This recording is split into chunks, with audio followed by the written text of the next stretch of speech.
So ఇప్పుడు right no ఎవరైనా join అవ్వాలి అనుకుంటే అంటే ఫుల్ టైం కాకుండా స్లాట్స్ ఎలా ఉంటాయి, వాళ్ళు ఎలా అప్రోచ్ అవ్వచ్చు మిమ్మల్ని, అదొకసారి ఇన్ఫర్మేషన్ ఇస్తారా?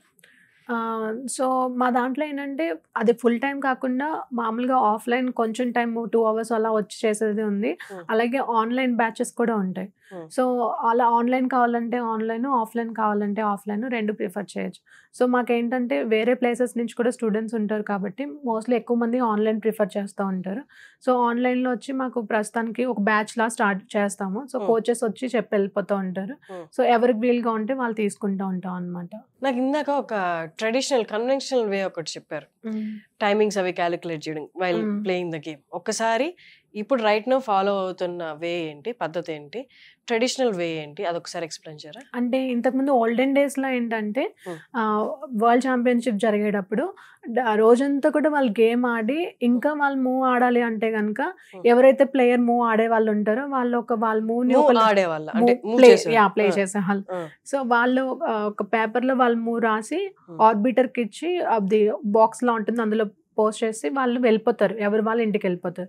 వెళ్ళిపోయిన తర్వాత వీళ్ళు ఆడే మూవ్కి ఇది ఆడితే అపోనెంట్ ఏం ఆడతారని వీళ్ళు ప్రిపేర్ అవుతారు. అలాగే అపోనెంట్ వాళ్ళు ఏ మూవ్ ఆడుండొచ్చు అని ప్రిపేర్ అవుతారు అనమాట. సో మళ్ళీ నెక్స్ట్ డే గేమ్ కంటిన్యూ అయ్యేది. అంటే అప్పుడు దాకా ఈ గేమ్ అలాగే ఉండేది అక్కడ టేబుల్ మీద? అలానే ఉండేది.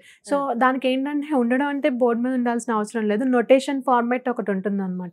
సో నొటేషన్ ఏంటంటే మనం చూస్తే బోర్డు మీద 64 squares కి ర్యాంక్స్, ఫైల్స్ అని ఉంటాయి. వాటి ఫైల్ ర్యాంక్ కాంబినేషన్ వచ్చింది మనం నొటేషన్ కింద యూజ్ చేస్తాం అనమాట.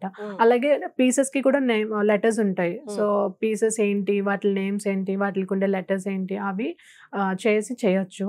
సో ఆ నొటేషన్ ఉంటే కనుక 100 years తర్వాత కూడా మనం మన గేమ్ చెక్ చేసుకోవచ్చు.